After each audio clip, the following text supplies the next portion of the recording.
Je m'appelle Cindy Hérault et je suis avocate pour les entrepreneurs depuis 2018. J'exerce à Toulouse, mais j'exerce aussi en fait dans toute la France parce que mes clients sont un peu partout.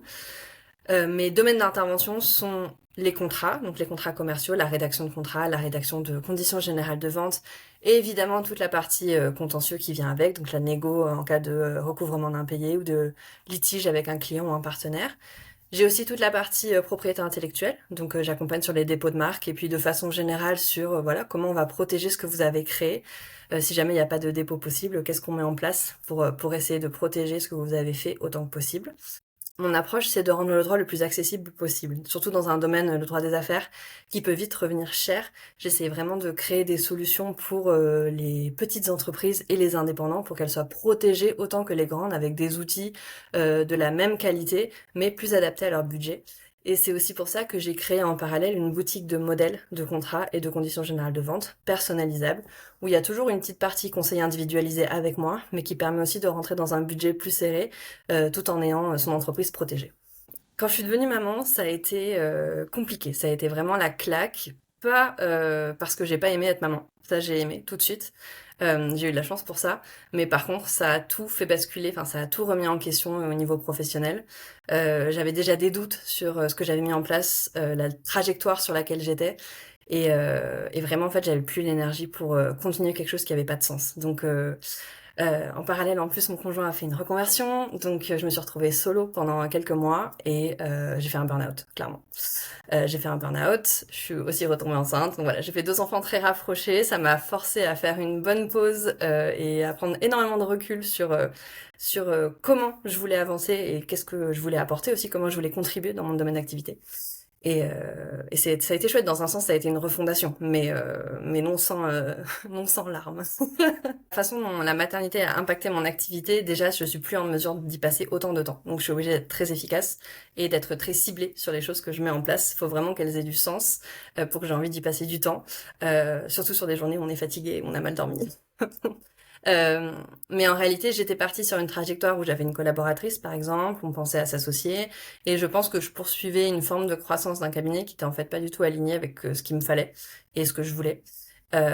Sauf que je me mettais un peu des œillères et j'avais pas envie de le voir.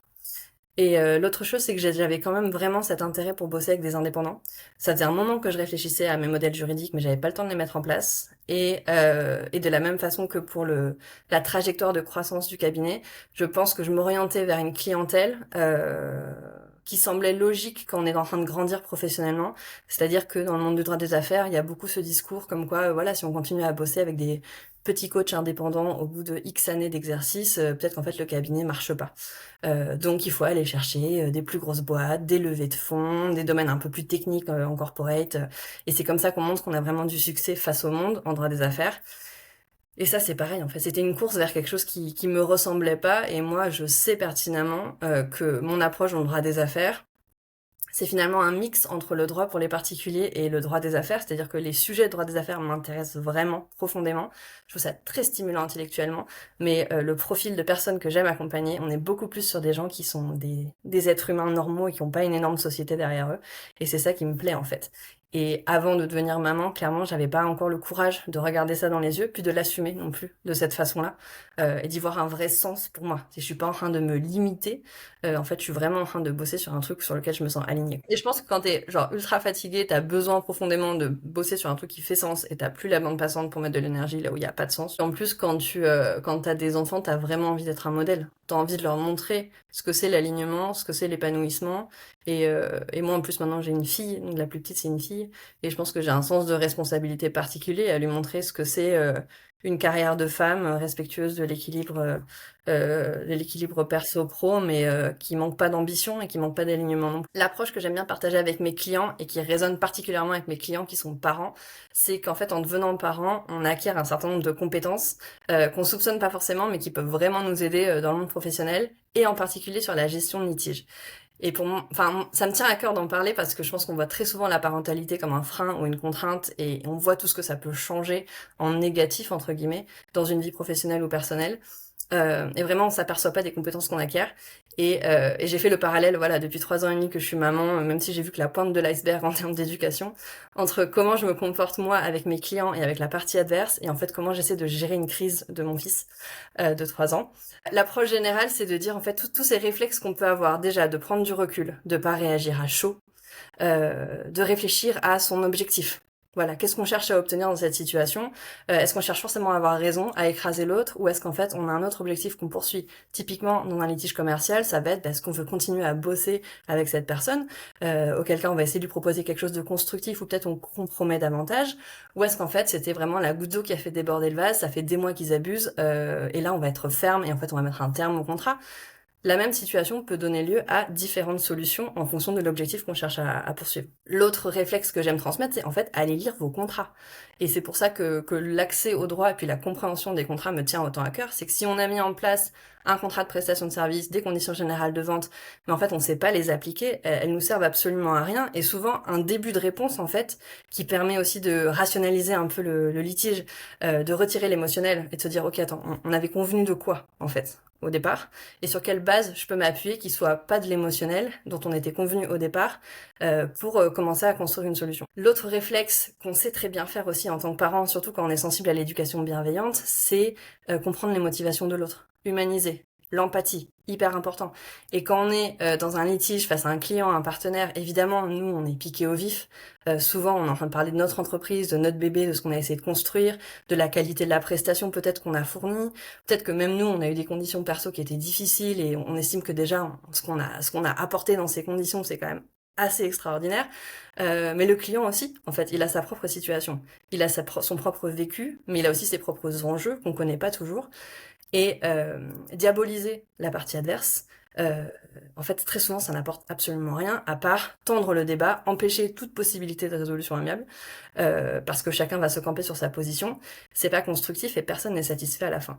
Et donc cette capacité qu'on a face à notre enfant à prendre ce recul et à se dire, ok, c'est quoi le besoin qui est exprimé par l'enfant? En fait, on peut tout à fait transposer cette question à nos relations clients et à nos litiges clients. Et ça aussi, c'est un réflexe qui me semble hyper important. Et ça fait partie des différentes choses que j'essaie de transmettre à mes clients comme outils et comme réflexe, même voilà, au-delà de l'accompagnement qu'on peut avoir ensemble. Un chiffre clé qui m'a parlé récemment et qui en fait ne bouge pas année après année, c'est le nombre de nouvelles affaires qui arrivent devant les tribunaux tous les ans. On est à 1,5 million pour les affaires civiles ou commerciales. Et le pourcentage de ces affaires qui n'arrivent pas à être résolues dans l'année augmente aussi constamment. Donc on est autour de 10% aujourd'hui, parce que la justice manque de moyens. Et parce que aussi, il y a énormément de personnes qui amènent des litiges devant un tribunal alors qu'on aurait pu s'arranger à l'amiable. Ça fait partie de la culture qu'on a un peu en France de vouloir avoir raison, de vouloir que le juge nous donne raison, de vouloir que le juge peut-être punisse l'autre. C'est vrai, il y a vraiment une notion culturelle là-dedans. Et c'est un chiffre qui me parle parce que ça informe aussi beaucoup ma façon de faire aujourd'hui. Pour moi, la négociation amiable, c'est essentiel. Et tout ce que je disais tout à l'heure par rapport à la façon de traiter l'autre partie pour trouver une solution, c'est ce qui permet aussi en fait de désencombrer les tribunaux, de permettre à la justice de s'occuper des affaires où il y avait vraiment un gros débat juridique. Il faut vraiment que le juge tranche, mais que tout le reste en fait, on arrive à avoir la posture qui permet de résoudre à l'amiable, de pas s'engager dans 1 an et demi de procédure judiciaire et de pas mettre les juges non plus dans cette situation-là. Pour moi, il y a un peu une forme de responsabilité sociétale dans la façon dont on exerce aujourd'hui en tant qu'avocat pour améliorer ce sujet-là. Mon conseil principal pour les entrepreneurs, c'est vraiment de se saisir du juridique. D'arrêter de faire l'autruche. Je sais que ça peut paraître complexe, je sais que ça peut paraître inaccessible, je sais que les avocats parfois ça fait peur aussi, mais il y a plein de solutions aujourd'hui qui existent pour être sûr que vous êtes au carré, que vous avez les bons réflexes, vous pouvez vous informer et ça fera de vous des chefs d'entreprise qui seront beaucoup plus crédibles, avec une entreprise plus protégée et ça vous permettra en plus de mieux résoudre vos litiges à l'avenir.